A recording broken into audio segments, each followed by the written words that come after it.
हथियारों की ट्रैकिंग के दौरान हमें एक शिपमेंट मिला है। 30 लड़कियां थी उसमें, दिल्ली ले जा रहे थे उन्हें। We must pursue an investigation. So hello दोस्तों, एक बार फिर से स्वागत है मेरे यूट्यूब चैनल पे। तो आज की इस वीडियो में हम रिव्यू करने वाले हैं दिल्ली क्राइम का सीजन 3 रिलीज हो गया है दोस्तों। और इस बार फिर से वर्तिका चतुर्वेदी यानी कि शेफाली साहब वापस आ गए एक ऐसा केस लेके जो कि दिल्ली का बहुत पुराना केस है। 2012 का आपने फलक वाला केस सुना होगा। एक जो बच्ची थी, छोटी सी बच्ची थी, जिसको मतलब एक बहुत ही बुरी हालत में हॉस्पिटल में एक लड़की ने लाके छोड़ दिया था। तो उससे जुड़ी हुई कहानी और काफ़ी इंटरेस्टिंग होने वाली है। और इस बार दिल्ली क्राइम का सीजन 3 रिलीज हुआ है। इसकी जो कहानी है वो सिर्फ दिल्ली बेस्ड नहीं है, ये आपके नॉर्थ ईस्ट के जितने भी पार्ट हो गए, सिक्किम हो गया, मिजोरम हो गया, असम हो गया। बेसिकली जो असम में बहुत पहले की बात है, 2012, 13 या 14 की, उस समय जो ह्यूमन ट्रैफिकिंग होती थी ना, वो काफ़ी ज़्यादा नेक्स्ट लेवल पे हुआ करती थी। मतलब जो 14-14, 15-15 साल की लड़कियां, 17-17, 16 साल की जो माइनर लड़कियां होती थी, उनको सप्लाई किया जाता बाहर विदेशों में, जैसे जो अरब कंट्रीज होती हैं, तो वहाँ पे उनको खरीदा जाता था। तो उसके अंदर पूरी कहानी आपको देखने वाली है। और जो असम का सीन है, सिक्किम का सीन है, और फिर दिल्ली का भी सीन इसके अंदर, क्योंकि कहानी दिल्ली से भी जुड़ी हुई है।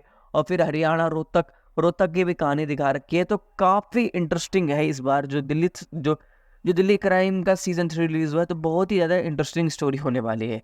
अब बात की जाए दोस्तों इसकी स्टारकास्ट के बारे में, तो देखो स्टारकास्ट तो जो पुरानी थी सीजन 1 के अंदर, सीजन 2 के अंदर, वो same as it is repeat हुई है। बस इसके अंदर जो सीजन 3 में कुछ नए कैरेक्टर इंट्रोड्यूस हुए हैं। जैसे कि आपको पता है, हुमा कुरैशी का जो कैरेक्टर है बड़ी दीदी, मीता वशिष्ठ का जो कैरेक्टर है, वो जो छोटे लेवल पे लड़कियां होती हैं वो सप्लाई करके उनको देती हैं, बड़ी दीदी को यानी हुमा कुरैशी को देती है।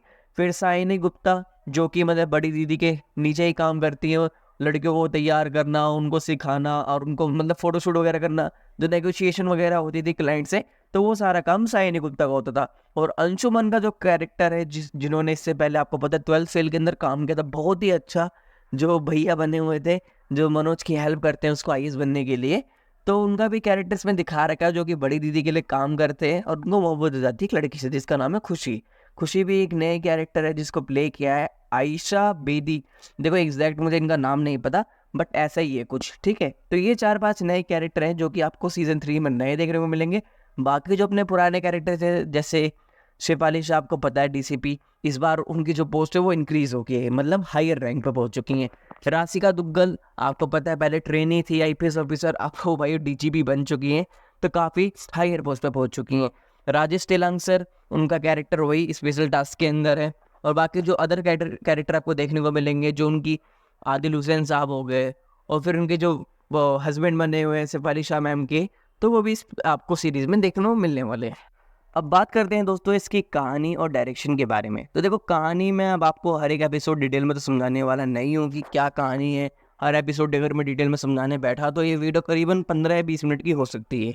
तो मैं आपको शॉर्ट में बता देता हूँ। इस बार जो डीसीपी जो अपनी है वर्तिका चतुर्वेदी, उनका जो सीन दिखा रखा है फर्स्ट एपिसोड में, वो डायरेक्ट असम से दिखा रखा है। असम का एक बहुत बड़ा कंसाइनमेंट होता है जिसके अंदर ट्रक के अंदर बहुत सारी लड़कियाँ भरी हुई होती हैं। वो वहाँ पर जाके उसको छुड़वाती हैं, और फिर दिल्ली से फ़ोन आ जाता है कि तुम अपनी जो अपने मतलब काम हम छोड़ के तुम वहाँ जाके पहुँची हुई है। जो छोटे लेवल के ऑफिसर होते हैं उनका काम तुम क्यों कर रही है। तो इस वजह से वर्तिका चतुर्वेदी को काफ़ी ज़्यादा दिक्कतें भी होती हैं, और बहुत मतलब अनबन भी हो जाती है उनके जो हस्बैंड है उनसे भी, ठीक है, जो कि आपको पता है असिस्टेंट आईजी है, मतलब बहुत ही हायर रैंक पे हैं। तो वो उनके हस्बैंड होने के साथ साथ उनसे उनके एक सीनियर ऑफिसर भी हैं, तो उनको भी फॉलो करना पड़ता है। तो कई सारी चीज़ें इस बार शेफाली शाह हैंडल करते हुए नजर आ रही हैं। और इसके अंदर बात की जाए हुमा कुरैशी के कैरेक्टर की, तो भाई हुमा कुरैशी का जो कैरेक्टर है बड़ी दीदी, जिसका मतलब वो बेसिकली एक मुस्लिम कैरेक्टर है उनके, और उसको जो प्यार से निकनेम जो दे रखा है वो बड़ी दीदी दे रखा है। अब बड़ी दीदी भाई वो क्या करती हैं, रोहतक हरियाणा के अंदर एक जगह पे रहती हैं, वहीं पे सारी लड़कियां आती हैं, और फिर जो बड़े बड़े कंसाइनमेंट होते हैं वो बाहर जाते हैं, बाहर डीलरों से बातचीत करते हैं। और जो बड़े बड़े डीलर कौन होता है, आपने साउथ की एक पिक्चर थी नागार्जुन की, डॉन नंबर 1, उसमें जो विलन थे फिरोज, जो कि एक बांग्लादेशी एक्टर है, वो इस सीरीज में मतलब आप कह सकते हो उन्होंने अपना हिंदी सिनेमा या फिर हिंदी इंडस्ट्री में वापस से कमबैक किया है। काफ़ी टाइम से वो दिख नहीं रहे थे, तो इस बार वो आपको भी नज़र आने वाले। हो सकता है वो अपनी बांग्लादेशी पिक्चरों में काम करते हो, उसका मुझे कुछ आइडिया नहीं है, बट इस सीरीज़ के अंदर आपको वो भी नज़र आने वाले हैं। ओवरऑल अगर बात की जाए तो देखो स्टार्टिंग के जो फर्स्ट एंड सेकंड एपिसोड है वो थोड़े मतलब स्लो देखने को आपको मिलेंगे, क्योंकि कहानी आपको धीरे धीरे समझ में आएगी। आखिर वर्तिका चतुर्वेदी दिल्ली छोड़ के ये असम, मिजोरम, सिक्किम, ये नॉर्थ ईस्ट के जो स्टेट्स हैं वहाँ पे क्या कर रही हैं, ठीक है। तो वो सारी चीज़ें समझने के लिए आपको फर्स्ट एंड सेकंड एपिसोड देखना होगा। फिर जैसे जैसे कहानी बढ़ती है एक पहलू मिलता है कि एक लड़की बच्ची को छोड़ के भाग गई, फिर कौन छोड़ के गया उसको पता करते हैं, जो कि एक 17 साल की माइनर लड़की होती है, उसको कस्टडी में लेते हैं, वो सारी चीज़ें रिवील करती हैं। तो जो बहुत बड़ा ग्रुप है, जैसे हरियाणा, राजस्थान का सीन दिखा रखा है कि कैसे 14-14, 15-15 साल की लड़कियों को वहाँ पे बेच दिया जाता है। और वो किस पर्पज़ से बेचते हैं, जो राजस्थान में जो बुज़ुर्ग कह लो आप, या जो जिनकी शादी नहीं होती, 35-35 साल, 40-40 साल के जो आदमी होते हैं, उनकी वो लोग ज़बरदस्ती से शादी करवा देते हैं। क्यों? क्योंकि उनको सिर्फ एक बच्चा चाहिए होता है, उनको वाइफ से कोई मतलब नहीं होता। उनका पर्पस यही होता है कि तू हमें बस एक अपनी औलाद दे दे, हमें जो हमारी जो ज़मीन जायदाद है वगैरह वो सारी हैंडल करने के लिए हमें तेरे से और कुछ नहीं चाहिए। तो वो सारी चीज़ें भी आपको जो ग्राउंड रियलिटी है, जो हकीकत है हमारे इस सोसाइटी की, हमारे इंडिया की, हमारे भारत की, वो भी आपको इस सीरीज़ में देखने को मिलने वाली है। बाकी बात की जाए एक्टिंग की, तो जो हुमा कुरैशी का कैरेक्टर है भाई, वो बड़ी दीदी, उन्होंने जो टोन पकड़ी है, मतलब जो उनका हरियाणवी कैरेक्टर है, जिस तरीके से वो बोलती हैं, रे तेरे को मैंने कितनी बार गई। तो देखो मेरी हरियाणवी लैंग्वेज में प्रॉपरली नहीं बोल पाता हूँ, बट जिस हिसाब से हुमा कुरैशी ने बोला है, आपको लगेगा कि यार ये सच में हरियाणा से ही बिलोंग करती हैं, ठीक है। और वहीं दूसरी तरफ मीता वशिष्ठ का जो कैरेक्टर है, मीता वशिष्ठ भाई इतनी सीनियर एक्टर है, इतनी पुरानी थिएटर आर्टिस्ट हैं, उनका जो कैरेक्टर है वो अलग ही है। मतलब जिस हिसाब से वो पहले बच्चों की तरफ बात करती हैं, जब आप देखोगे इंटरोगेशन वाला सीन होता है शेफाली शाह के साथ, तो वहाँ पे वो काफ़ी बच्चों की तरह बात करती हैं, और शेफाली शाह मतलब जानने की कोशिश करती है कि तुम किसके लिए काम करती हो, बड़ी दीदी कौन है, बड़ी दीदी के बारे में बताओ।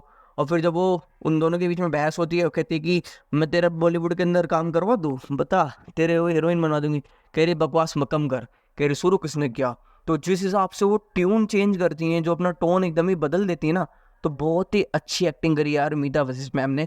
उनकी बात ही अलग है। उनकी जो पुरानी सीरीज़ आप देख लो, कोई सी भी सीरीज़ आप उठा के देख लो, एक जो क्रिमिनल से रिलेटेड सीरीज़ थी जिसमें जिमी गेरशफील्ड साहब थे, वो भी सीरीज़ बहुत ही सुपर हिट, मतलब क्या बताऊँ मैं आपको, बहुत ही अच्छी सीरीज़ है। तो उसमें भी आपको मीता वशिष्ठ मैम का बहुत ही अच्छा काम देखने को मिलेगा। और दिल्ली क्राइम सीज़न 3 के अंदर भी उन्होंने बहुत ही अच्छा काम किया है। और apart from that Saini Gupta, उनका भी काम बहुत ही अच्छा है। अंशुमन का भी जो कैरेक्टर है वो बहुत ही अच्छा है। वो एक खुशी नाम के कैरेक्टर के पीछे पड़ा हुआ है, वो उसे प्यार करता है, बट खुशी उसकी बात नहीं मानती, जिस वजह से वो गुस्सा भी हो जाता है और वो बाद में पकड़ा भी जाता है। तो ओवरऑल ये सीरीज़ आपको 2 या 3 एपिसोड के बाद इंटरेस्टिंग लगेगी, उसके बाद ही मज़ा आएगा। और ये बेसिकली इंस्पायर्ड है 2012 में कांड हुआ था, फलक वाला केस हुआ था बच्चे वाला, उससे ही बेसिकली आप कह सकते हो लूजली इंस्पायर्ड है। तो वही कहानी दिखा रखी है। बाकी सीरीज़ को मैं 5 में से 3.5 रेटिंग दूंगा, क्योंकि जो फर्स्ट एंड सेकंड एपिसोड है वो थोड़े स्लो थे। कहानी को अगर थोड़ा फास्ट कर दें तो ज़्यादा मतलब इंटरेस्टिंग हो सकती थी। बाकी ये सीरीज़ मैंने देख ली। अगर आपने देख ली, आप मुझे बताइए वेब सीरीज़ आपको कैसी लगी, सीज़न 3 आपको कैसा लगा। और बात की जाए दोस्तों देखो कंपैरिजन की, तो सीज़न 1, सीज़न 2 एंड सीज़न 3, तीनों सीज़न में से मेरे को जो सबसे बेस्ट सीज़न लगा है वो दिल्ली क्राइम का सीज़न 1 लगा है। अब आप पूछोगे क्यों? क्योंकि जिस हिसाब से उन्होंने रिसर्च दिखा रखी है, जिस हिसाब से उन्होंने एकदम रियलिस्टिकली पूरा प्ले किया उस सिनेरियो को, कि कैसे वो उस बस के अंदर वो लोग घुसते हैं, फिर वो जो 5 लड़के आते हैं, तो वो सारी चीज़ें जिस हिसाब से उन्होंने सीज़न 1 में दिखाया था, तो मेरी एक्सपेक्टेशन काफ़ी ज़्यादा थी सीज़न 2 एंड सीज़न 3 से, तो वो एक्सपेक्टेशन पूरी नहीं हो पाई। इस वजह से मुझे सीज़न 1 बहुत ही ज़्यादा अच्छा लगा। आपको कौन सा सीज़न 1 या सीज़न 2 या सीज़न 3 सबसे बेस्ट सीज़न आपको दिल्ली क्राइम का कौन सा लगा है, कमेंट करके बताइए। तो बस दोस्तों यही थी वीडियो आपको पसंद आई तो वीडियो को लाइक कर दीजिए, अपने दोस्तों के साथ शेयर कर दीजिए, और इस प्रकार की मूवी का रिव्यू, वेब सीरीज़ का रिव्यू आपको मेरे चैनल पे देखने को मिलता रहेगा। तो चलिए दोस्तों इस वीडियो को यहीं ख़त्म करते हैं। तब तक के लिए जय हिंद,